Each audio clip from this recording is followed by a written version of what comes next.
Doctor Alka Agarwal जी,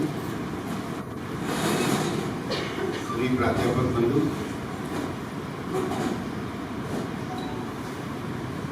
दीवान परिवार के सभी सदस्यगण,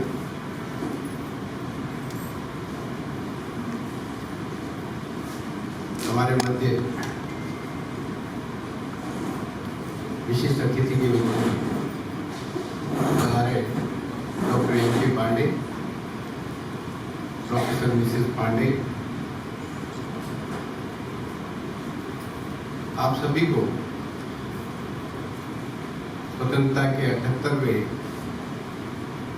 स्वतंत्रता दिवस पर हार्दिक बधाई। अभी हम सब ने अपने विद्यार्थियों के प्रेरणादायक भाषण सुने, फिर रंगारंग कार्यक्रम देखा। मैं अपनी बात प्रारंभ करूं उससे पहले सभी बच्चों को हार्दिक बधाई देता हूं कि उन्होंने बहुत अच्छा कार्यक्रम बहुत कम समय में बहुत प्रभावशाली तरीके से रखा और इसके लिए एक जोरदार तालियों से उनका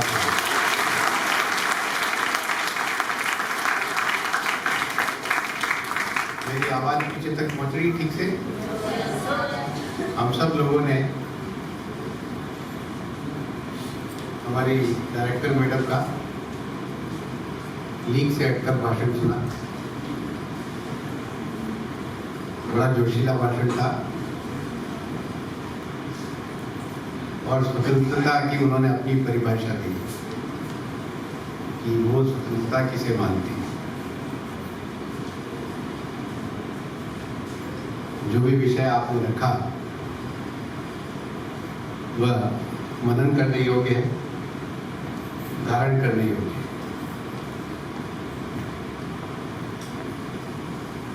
पर मित्रों, आज का दिवस स्वतंत्रता का दिवस है।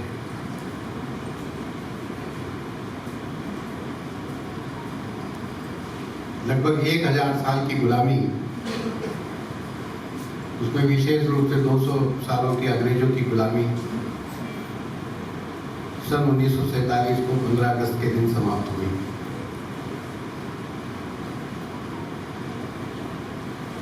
एक 1000 साल से हम अपना स्वाभाविक जीवन नहीं जी रहे थे, एक दास्तां का जीवन जी रहे थे।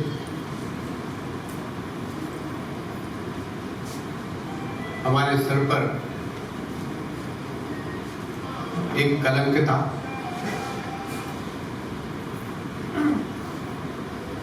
कि हम एक गुलाम देश है। हम इस काबिल भी नहीं है कि हम अपने देश को खुद चला सकें। ऐसी मान्यता पूरे विश्व की हमारे बारे में थी। यह भी प्रचलन में था कि हम असभ्य लोग हैं, दकियानूसी लोग हैं, टोटे टोटकों में और अंधविश्वासों में विश्वास रखते हैं और विश्व का एक बहुत बड़ा समुदाय इस बात के लिए मंत्रणा करता था कि एशिया में एक इतना बड़ा राष्ट्र है, इसको हमें शिक्षित और सभ्य करने की आवश्यकता है।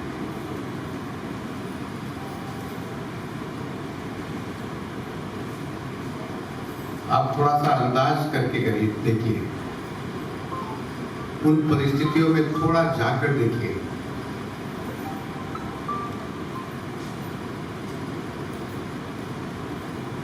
कि हमारे बारे में लोग क्या कहा करते थे।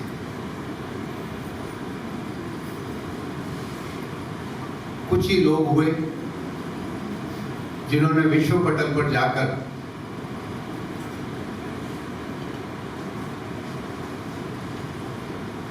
इस दुर्भावनापूर्ण बातों को, इस मिथ्या दुष्प्रचार को दूर करने की कोशिश की। स्वाभाविक रूप से उसमें स्वामी विवेकानंद का नाम आता है, जिन्होंने विश्व धर्म सम्मेलन में जाकर भारत के बारे में सारी बात बताई, भारतीय संस्कृति के बारे में बात बताई और कहा कि मैं उस देश की संस्कृति का वाहक हूं जो पूरे विश्व को अपना बंधुत्व मानता है, पूरे विश्व के कल्याण की कल्पना करता है।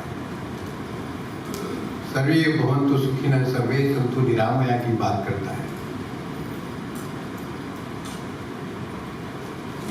श्याम जी कृष्ण वर्मा हुए, जो प्रोफेसर थे, विश्व की कई भाषाएं वो जानते थे। उन्होंने विश्व के कई विश्वविद्यालयों में जाकर लेक्चर्स दी और इंडियन माइथोलॉजी के बारे में बताया।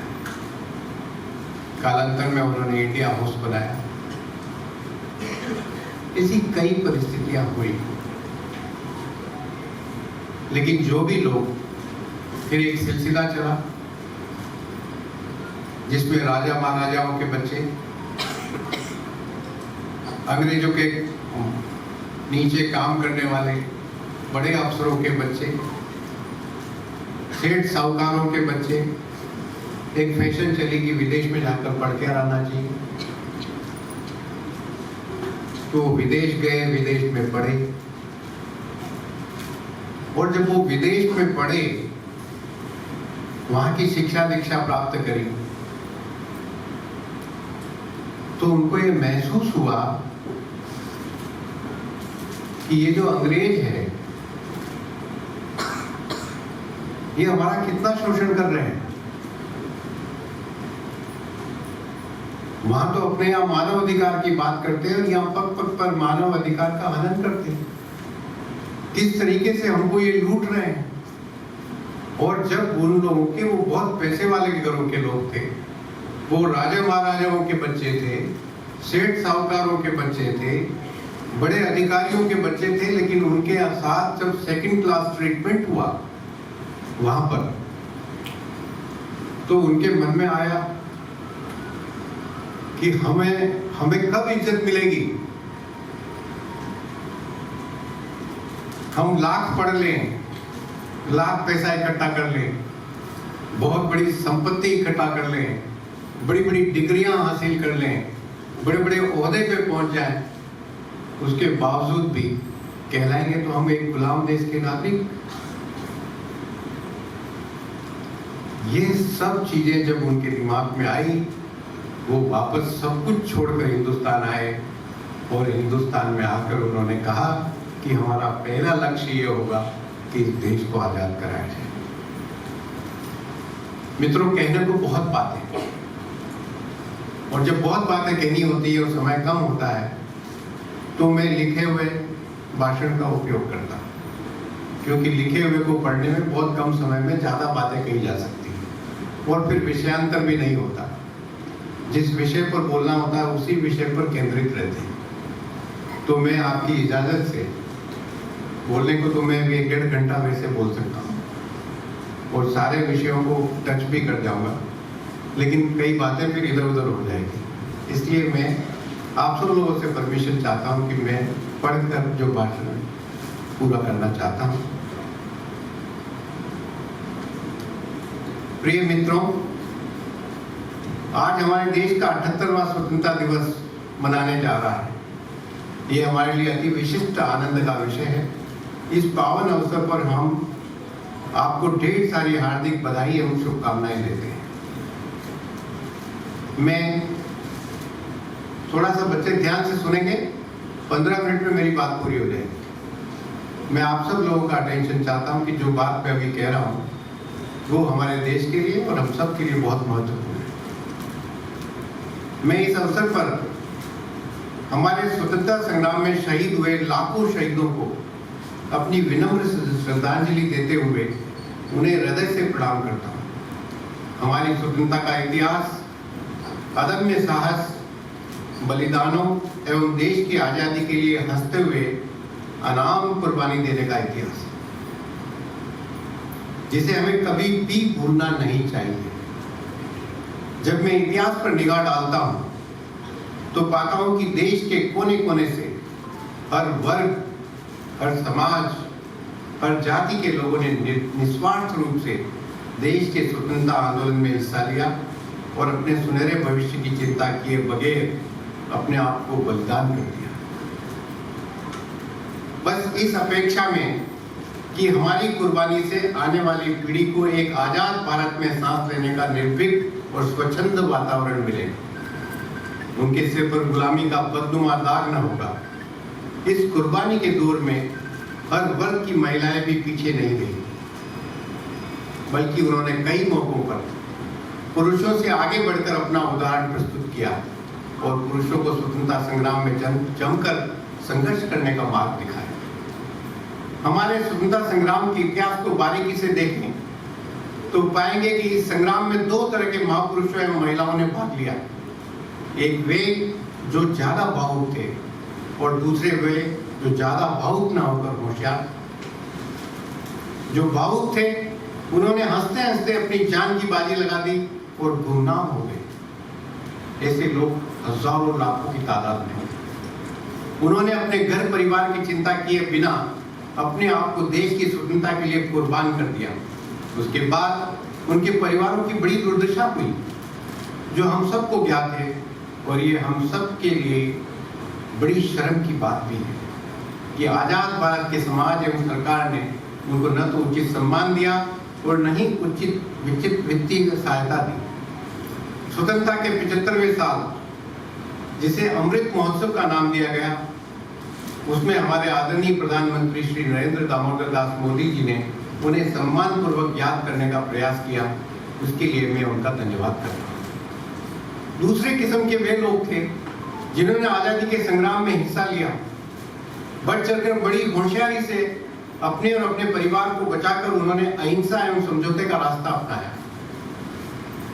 अंग्रेज सरकार से मिलजुल कर उनसे स्वतंत्रता का संघर्ष शांतिपूर्ण तरीके से करते रहे और अखबारों की सुर्खियों में बने रहे।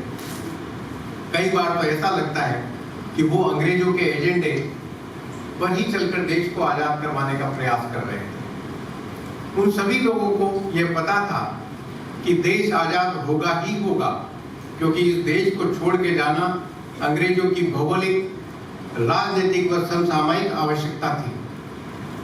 2 विश्व युद्धों के पश्चात वैश्विक परिदृश्य बहुत अधिक अंग्रेजी सल्तनत के पक्ष में नहीं रहा था। अंग्रेजों को अपना मुल्क बचाना मुश्किल हो रहा था। विश्व भर में उपनिवेशवाद चरमरा रहा था। हमारा इतिहास बताता है कि इसलिए ऐसे समझदार एवं होशियार किस्म के देशभक्तों के मन में सत्ता भोगने के मंसूबे हिलोरे ले रहे थे, और इसके मद्देनजर वे सब अपनी अपनी स्थिति मजबूत करने में लग गए थे। जबकि इसमें अपवाद थे लाला लाजपत राय, बाल गंगाधर तिलक, विपिन चंद्र पाल, नेताजी सुभाष चंद्र बोस, महर्षि अरविंद, मदन मोहन मालवीय, वीर सावरकर, महात्मा गांधी एवं सभी क्रांतिकारी। महात्मा गांधी का नाम लेकर चलने वाले सभी नेताओं ने वह हर समझौता किया जो अंग्रेज चाहते थे। और अंग्रेज क्या चाहता था? मित्रों, अंग्रेज क्या चाहता था? वह यह चाहता था कि हम भारत तो अवश्य छोड़ें, लेकिन इसको इस तरह से बांटकर कमजोर कर जाएं ताकि भारतवासी आगे आने वाले 100 सालों तक ऊपर न उठ सके। उन्होंने हमें जाति के नाम पर, वर्ग के नाम पर, क्षेत्र के नाम पर, भाषा के नाम पर, गरीबी अमीरी के नाम पर हर तरह से बांटा और अंत में भारत माता का अंग बनकर हमारी माँ को लहूलुहान कर उसका स्वरूप बिगाड़ने की कोशिश की। जिसके बच्चे अनाथ होकर भटक रहे थे, आपस में लड़ रहे थे, उन हालातों में अपनी लहूलुहान माँ को पाकर अपनी आजादी का जश्न मनाया। उस जश्न में उस समय के सबसे बड़े नेता महात्मा गांधी ने हिस्सा नहीं लिया, क्योंकि उनकी आत्मा रो रही थी। उस वक्त के सबसे बड़े हिंदू संगठन हिंदू महासभा, आर्य समाज, राष्ट्रीय स्वयंसेवक संघ ने भी आजादी के जश्न में हिस्सा नहीं लिया था। उस समय के सभी प्रभावशाली राजा महाराजा भी पेचोपस में थे।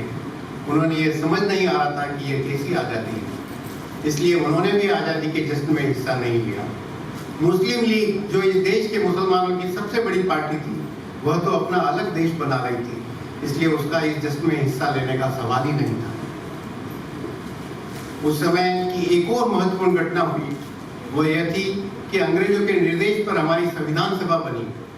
संविधान सभा के लिए पूरे देश के कांग्रेसी एवं सामाजिक नेता चुने गए। उनमें कोई राजा महाराजा या उनका प्रतिनिधि नहीं था। उनमें कोई क्रांतिकारी आंदोलन से संबंध रखने वाला भी नहीं था। मुस्लिम लीग ने तो इस संविधान सभा का बहिष्कार ही किया था। यह संविधान एक मायने में गांधीवादी कांग्रेसियों एवं कुछ सामाजिक कार्यकर्ताओं का ही एक झुंड था, जो अंग्रेजों के निर्देश पर कार्य कर रहा था और उनकी इच्छा एवं आकांक्षा के अनुरूप हमारा संविधान बना रहा था। उसमें भी महत्वपूर्ण बात यह थी कि संविधान सभा के सभी सदस्य जो इस तरीके से बने थे कि संविधान के प्रारूप पर बिल्कुल भी सहमत नहीं थे। ये बड़ी इंपॉर्टेंट बात है कि ऐसे लोग जो संविधान सभा में आए, जो कांग्रेस के थे या गांधीवादी लोग थे, सामाजिक नेता थे, उन्होंने भी संविधान के प्रारूप को स्वीकार नहीं किया था। फिर भी हमारा संविधान सर्वसम्मति से पास हो गया। इस संविधान में भारत की सामाजिक, सांस्कृतिक एवं आध्यात्मिक शक्ति पर गहरी चोट की गई। यदि यह कहा जाए कि अंग्रेजों द्वारा बनाए गए संविधान में भारत की आत्मा का गला घोटा गया, तो कोई अतिशयोक्ति नहीं होगी। फिर भी भारत एक महान देश है। यहाँ के लोग विश्व में सबसे ज्यादा सहिष्णु हैं।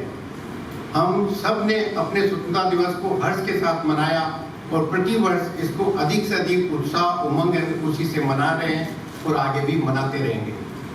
इस दिन हम उन सभी स्वतंत्रता सेनानियों को जो हमारे देश के लिए शहीद हुए या जो शहीद तो नहीं हुए और उन्होंने संघर्ष कर इस देश के शत विकसित हालत संभाले और आज इस विकास के नए मुकाम पर लाए, उन सबको श्रद्धा पूर्वक प्रणाम करते हैं।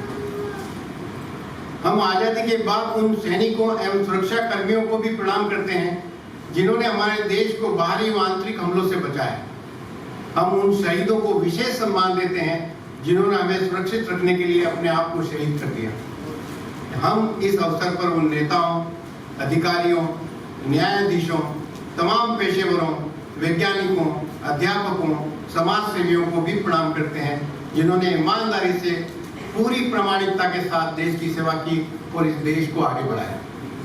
अगर हम अपने इतिहास पर फिर नजर डालें तो पाएंगे कि अंग्रेजों ने बड़ी ही कुटिलता से एवं धूर्ततापूर्ण हमारे देश के दो टुकड़े करने का प्रयास सन 1909 से ही प्रारंभ कर दिया था। उन्होंने पृथक मुस्लिम मत का फैसला कर देश में फिरका परस्ती का बीज बो दिया, जो अंतोदगतवाद देश के विभाजन के रूप में सामने आया। और जब विभाजन हुआ तो ऐसा हुआ कि उस विभत्स घटनाक्रम को विश्व इतिहास कभी भुला नहीं सकता। विश्व के कुछ नरसंहारों में यह एक भयंकर नरसंहार था। लगभग 5 लाख निर्दोष लोग बेरहमी से मारे गए उस विभाजन में। हजारों महिलाओं के साथ दुष्कर्म हुए, अपार संपत्ति लूटी गई, लाखों लोग बेघर हुए। भारत को सांप्रदायिकता, विद्वेष एवं नफरत की आग में धकेल दिया गया। सदियों से चली आ रही साझी संस्कृति एवं भाईचारा तार-तार हो गया। आपसी विश्वास का संकट पैदा हो गया। भारत के दोनों हिस्से, हिंदुस्तान एवं पाकिस्तान, घोर आर्थिक एवं सामाजिक संकट की चपेट में आ गए। सांप्रदायिकता एवं आपसी अविश्वास का ऐसा जहर घोला कि उसे आज तक हम भुगत रहे हैं। मित्रों, हमारा देश सन 1947 के शत विकसित हालत से आगे बढ़ना शुरू हुआ। हमने अंग्रेजों द्वारा हम पर थोपा हुआ संविधान अंगीकार किया और ये माना कि इसी संविधान की सर्वोच्चता को स्थापित रख हम सभी चुनौतियों का मुकाबला करते हुए आगे बढ़ेंगे। जब आगे बढ़ने की बात आई तो हमारे सामने 2 विकल्प थे, आर्थिक एवं सामाजिक विकास की पहल।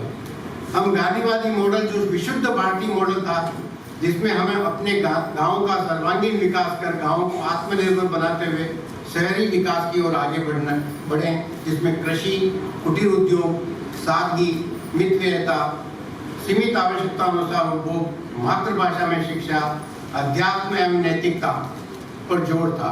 शासन विकेंद्रित था। ग्राम पंचायत और ग्राम सभा की सर्वोच्चता पर आधारित था। दूसरा मॉडल था अधिकतम उपभोग की पाश्चात्य अवधारणा पर काम करना, जिसमें अधिक से अधिक उत्पादन एवं अधिक से अधिक उपभोग पर जोर था, जिसमें बड़े कल कारखाने लगाना, बड़े शहर को बसाना, अधिक से अधिक कृत्रिम ऊर्जा का उपयोग था और प्राकृतिक संसाधनों का निर्मम दोहन था। हमारे प्रथम प्रधानमंत्री पंडित जवाहरलाल नेहरू ने दूसरा विकल्प अपनाया।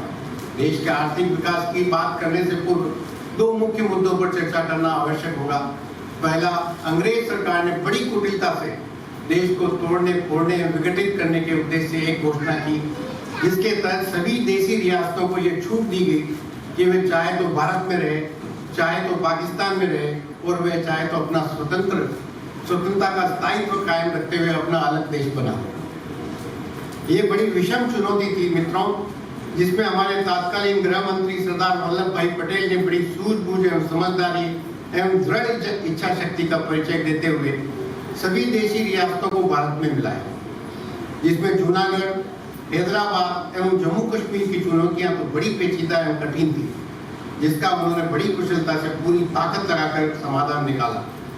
जम्मू कश्मीर की विशेष भौगोलिक एवं सामाजिक परिस्थितियां सबसे भिन्न थी, मगर नेहरू जी एवं सरदार पटेल ने मिलकर उसका भी हल भारत के हित में निकाला, परंतु इसमें कुछ कमी रह गई, जिसे हम आज तक भुगत रहे हैं।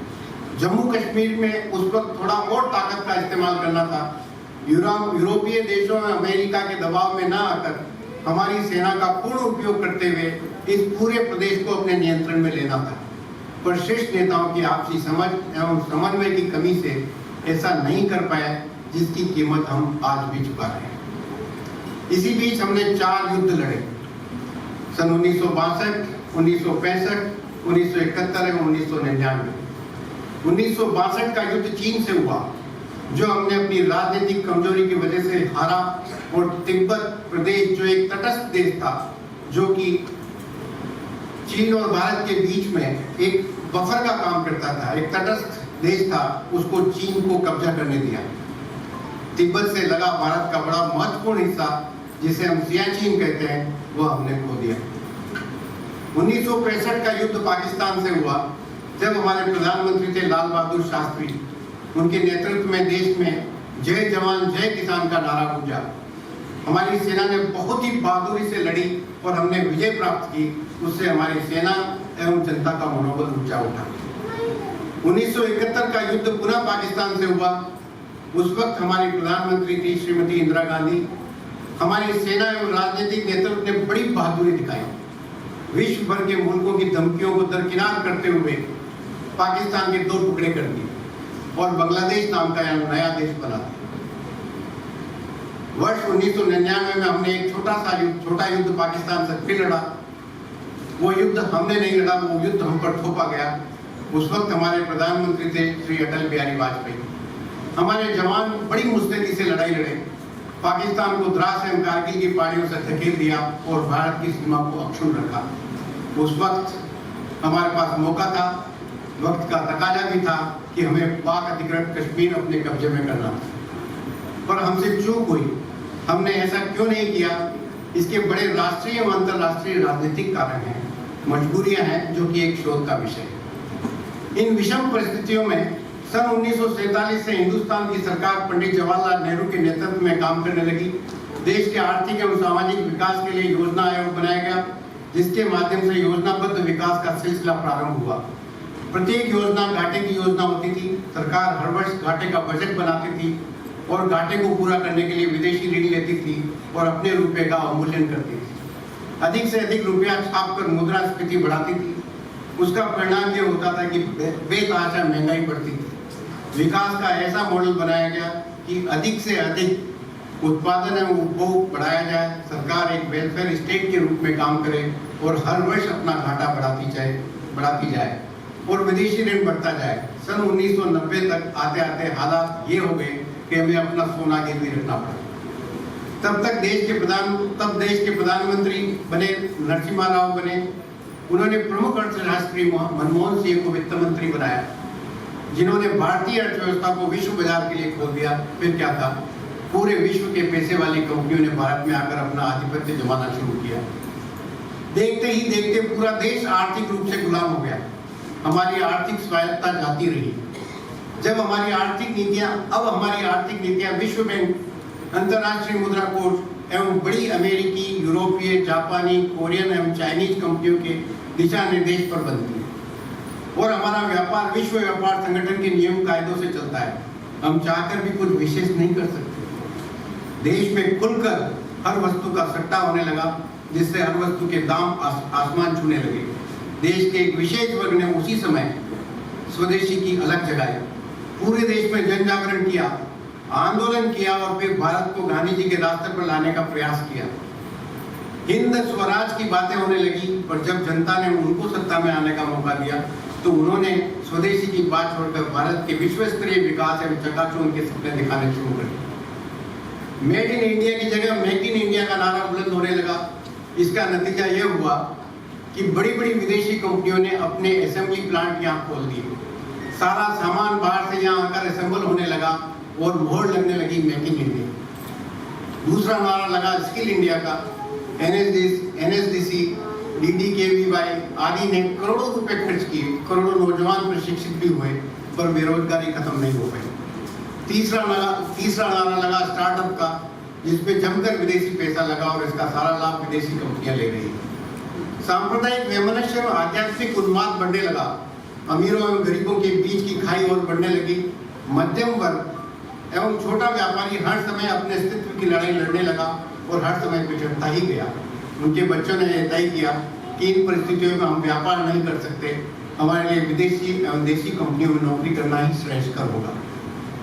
पूरे देश में छोटे व्यापारी एवं पेशेवर खत्म हो रहे हैं, उनके स्थान पर बड़ी बड़ी विदेशी कंपनियां अपना प्रभुत्व जमा रही है।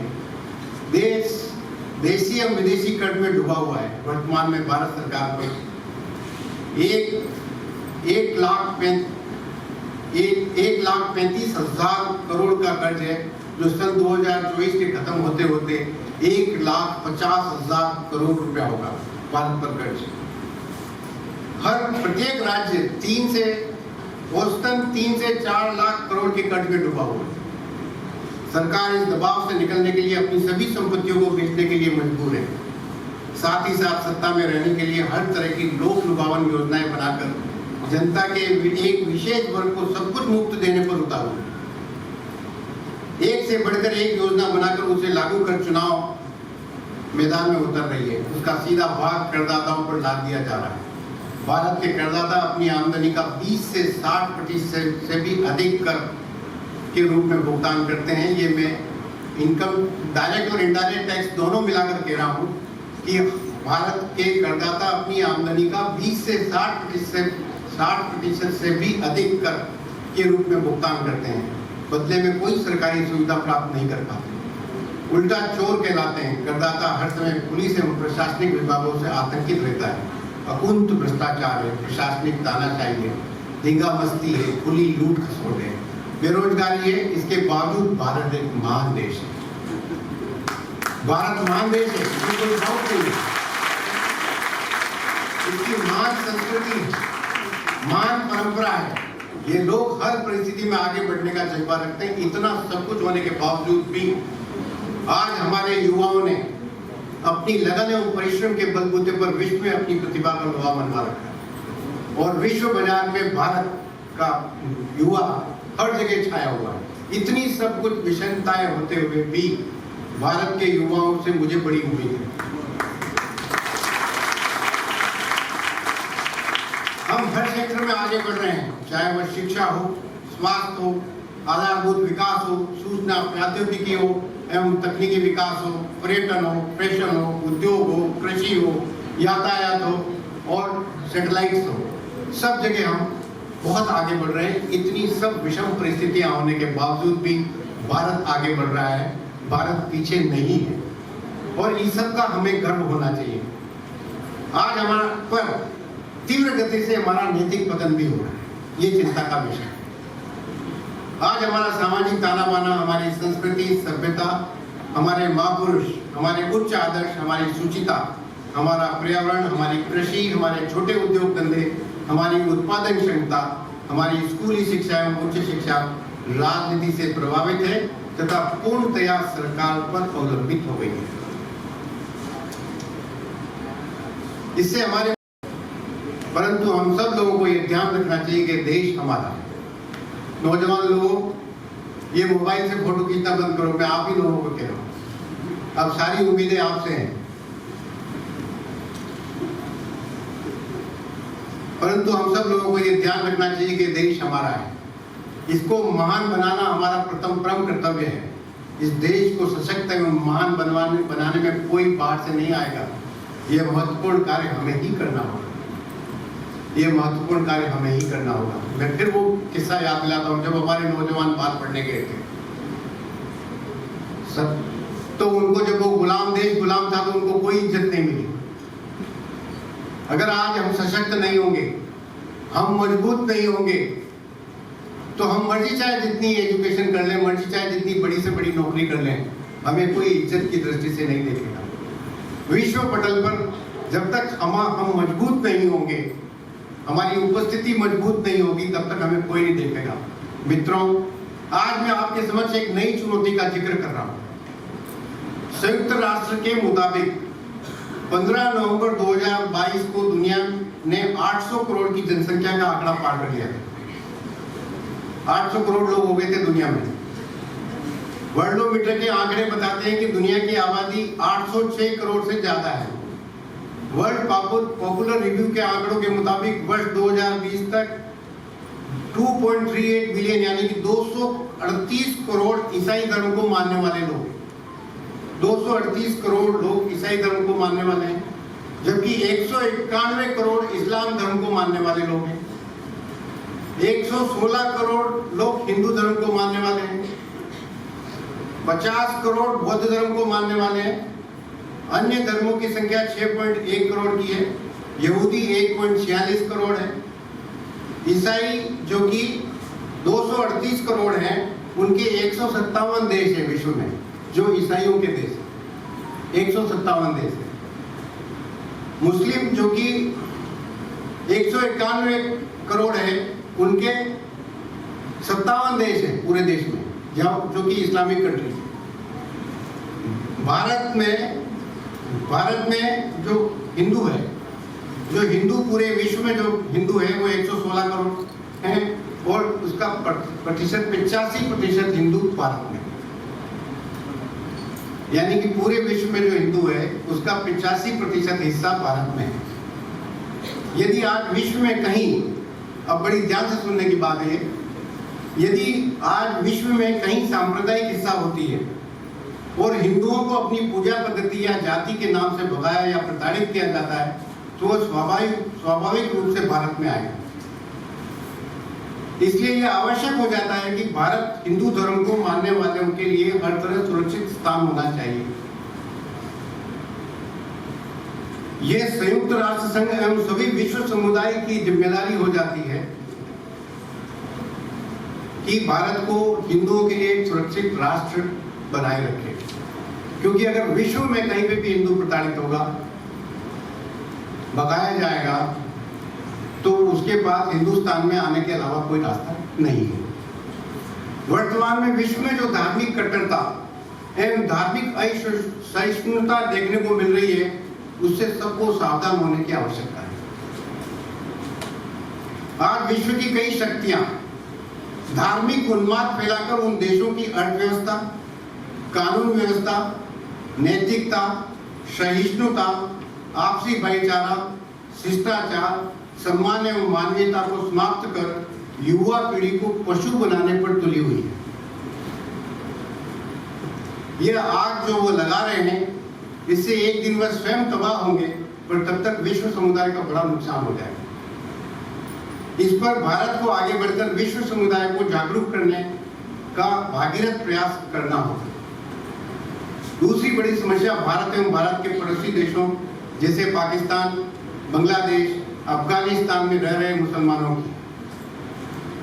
इसमें 99% मुसलमान, मैं वापस बोल रहा हूँ, भारत, पाकिस्तान, बांग्लादेश, अफगानिस्तान में रह रहे मुसलमान, उसमें 99% मुसलमान चौथी पीढ़ी में हिंदू थे। अगर उनकी 4 पीढ़ियां निकाली जाए तो वो हिंदू थे। यानी कि ये धर्मांतरित मुसलमान हैं। इनकी भाषा, संस्कृति, रहन सहन, खान पान, बोलचाल, शक्ल सूरत सब हिंदुओं जैसी है। कालांतर में कुछ कारणवश अपना संप्रदाय बदलकर इन्होंने इस्लाम स्वीकार कर लिया। अब इनमें से कुछ लोग हिंदुओं से बड़ी नफरत करते हैं। इनमें से कुछ लोग हिंदुओं से बड़ी नफरत करते हैं, उन्हें काफिर कहते हैं और मौका मिलने पर पुरुषों की हत्या एवं महिलाओं के साथ दुराचार एवं अमानवीय कृत्य करने पर उतारू रहते हैं। जो मुसलमान इन घृणित कार्यों में शामिल नहीं होते वे या तो इनका समर्थन करते हैं या चुप रहते हैं।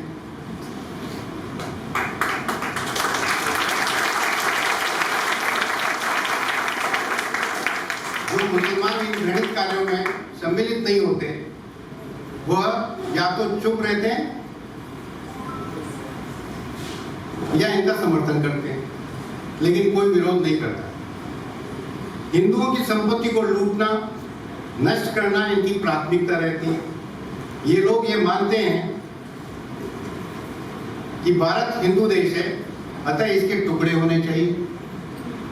किसी भी तरह इस भूभाग पर हमारा राज्य होना चाहिए, जिसे ये गजवाए हिंद कहते हैं।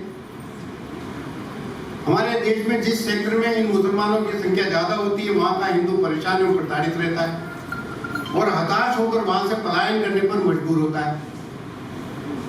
कश्मीर इसका जीता जागता उदाहरण है। भारत में लगभग 200 जिले ऐसे हैं जहां पर जब इस समुदाय के लोग मेजोरिटी में हुए तो दूसरे समुदाय के लोगों को वहां से भागना पड़ा। हमारे देश में जिस सेक्टर में इन मुसलमानों की संख्या ज्यादा होती है वहां का हिंदू परेशान एवं प्रताड़ित रहता है, हताश होकर वहां से पलायन करने पर मजबूर होता है। हमारे देश के पड़ोसी मुल्क में तो ये खुलेआम होता है।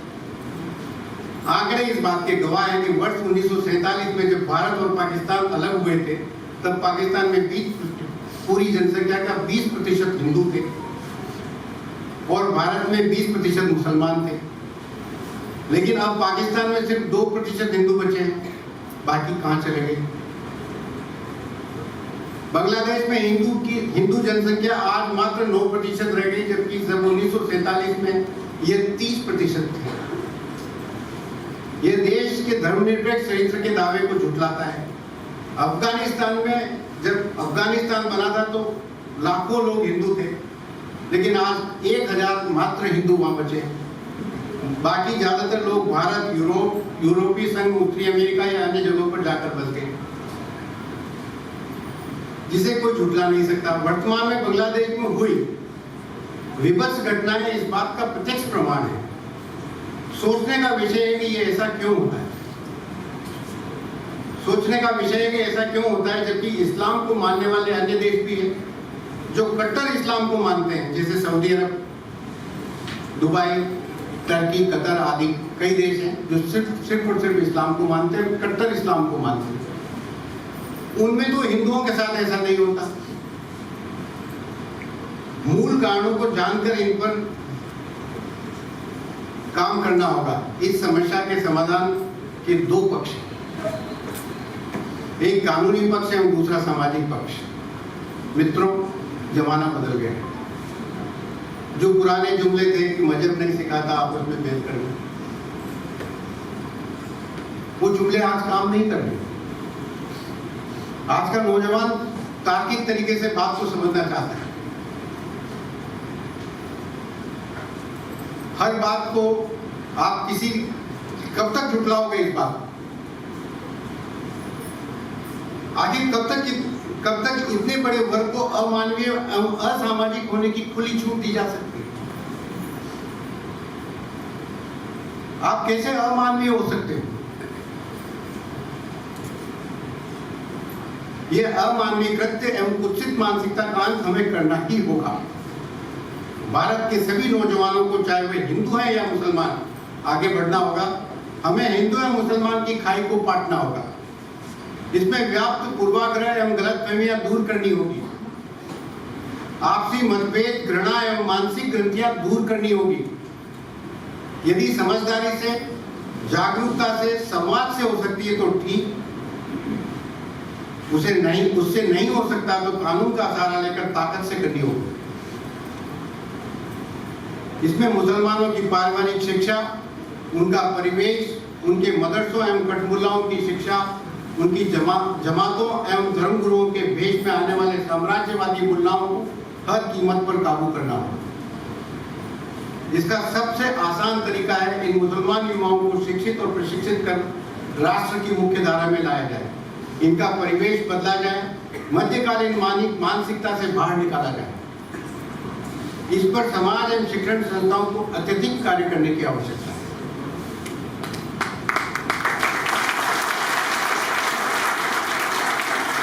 ये बड़ा गंभीर विषय है जिसको मैंने आप लोगों के सामने रखा पूरी सोच, समझ और जिम्मेदारी के साथ कि ये चीजें बहुत दिनों तक पर्दे के पीछे से नहीं चल सकती।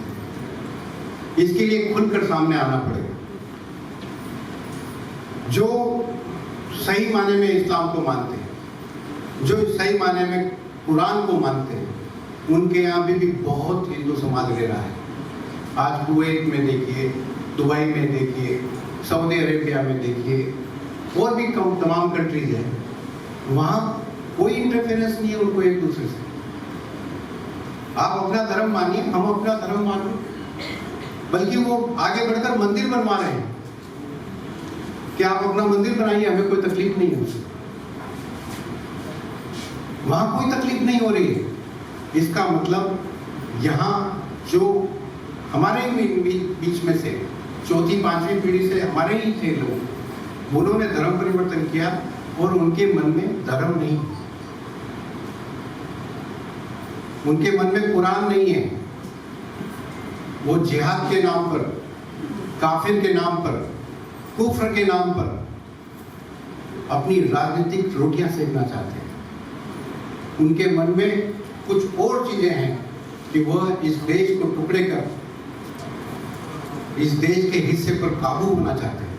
उनके मन में एक मध्यकालीन मानसिकता काम कर रही है कि हम पहले कभी राज करते थे, यहाँ पे फिर हम राज करना चाहते हैं। वह इस देश की सत्ता को प्राप्त करना चाहते हैं। सत्ता प्रजातांत्रिक तरीके से है हमारे देश में। आप चुनाव लड़िए, चुनाव जीत कर आइए, उसमें आपको कोई मना नहीं कर रहा है। हमारे देश के राष्ट्रपति मुसलमान हुए, हमारे देश के प्रथम शिक्षा मंत्री मुसलमान हुए, उसके बाद भी कई स्टेट के चीफ मिनिस्टर मुसलमान हुए।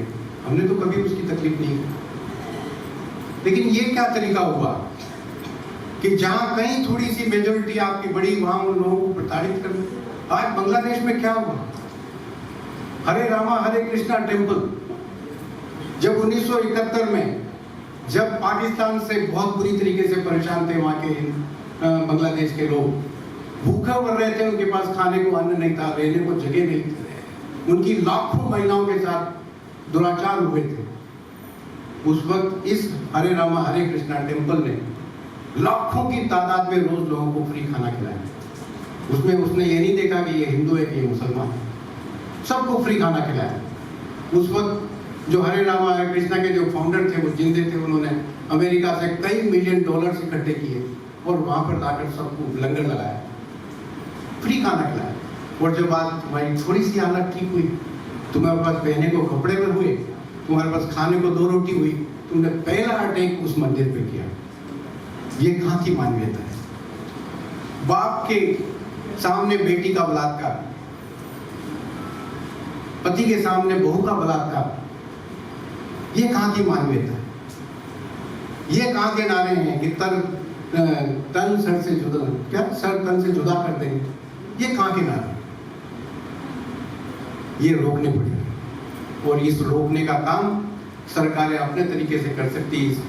सरकारें बहुत ज्यादा नहीं कर सकती, ये समाज को करना पड़ेगा और इन नौजवानों को करना पड़ेगा।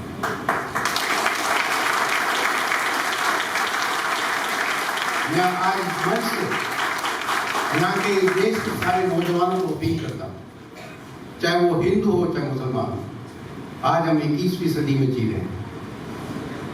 हमारा अपना पूजा पद्धति का तरीका हमारे अपने घर तक सीमित रहना चाहिए, हमारे पूजा स्थल तक सीमित रहना चाहिए, न चाहे हिंदू हो चाहे मुस्लिम हो।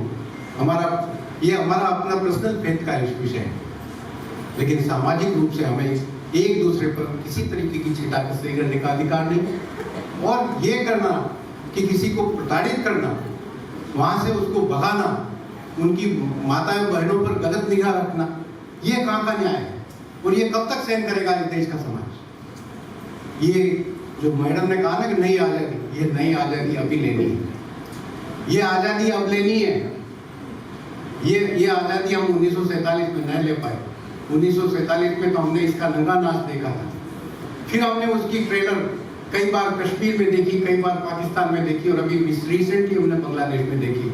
ये ट्रेलर कब तक देखते रहेंगे हम? कब तक हम? फिर अगर ऐसी स्थिति रही तो एक दिन यहाँ के हिंदुस्तान की सड़कों पर यही होगा जो बांग्लादेश में। समय रहते हुए जागरूक होने की आवश्यकता है, और जागरूकता सरकार से नहीं आती दोस्तों, समाज से आती है। सरकार तो अपने नियम कानूनों में बांध के रखती है। अगर सरकार के हिसाब से चलते तो देश आजाद कभी भी नहीं होता। महात्मा गांधी भी बहुत बड़े वकील थे, बड़े शांतिवादी थे, सब कुछ था हुए, तब भी उन्होंने नमक आंदोलन किया ना, उसी से जो स्थापित हुए, उन्होंने कानून तोड़ा। कानून तोड़ा तभी तो आजादी की शुरुआत गांधी जी से भी हुई। ये तो गांधी जी क्या कर लेते? असहयोग आंदोलन किया उन्होंने, दांडी मार्च किया उन्होंने, करो या मरो किया उन्होंने। करो या मरो उन्हीं का किया हुआ शब्द है। तो समाज में नौजवानों को आगे आना पड़ेगा कि हम इस तरह की मानसिकता को अब बहुत समय तक नहीं चलने देते।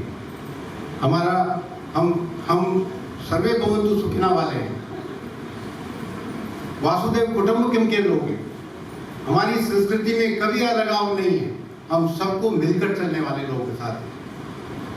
लेकिन हम अंधभक्त भी नहीं, हम अंधे नहीं हैं, हमें सब कुछ दिख रहा है।